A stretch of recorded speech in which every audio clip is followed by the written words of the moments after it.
రామావతారంలో అలా చేయలే. నరుడిగా పుట్టాలి అంటే ఆ కాలపు నియమం ప్రకారం 12 నెలలు కౌసల్య గర్భవాసం చెయ్యాలి.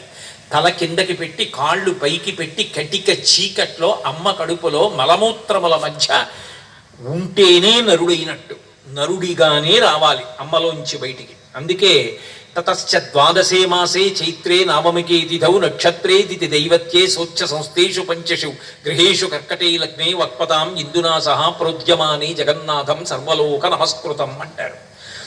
మహానుభావుడు 12 నెలలు కౌసల్య గర్భవాసం చేసి పునర్వసు నక్షత్రంలో చైత్రమాసంలో శుక్లపక్షంలో నవమి నాటి మధ్యాహ్నం వేళ 5 గ్రహములు ఉచ్ఛలో ఉండగా ఈ లోకమునందు నరుడిగా ఆవిర్భవించాడు. అంటే మన కోసం, మన గౌరవాన్ని నిలబెట్టడం కోసం, నరజన్మ వైశిష్ట్యాన్ని నిలబెట్టడం కోసం, ధర్మం ఎంత గొప్పదో ఆచరించిన నరుడు ఎంత గొప్పవాడవుతాడో నిరూపించడం కోసం 11,000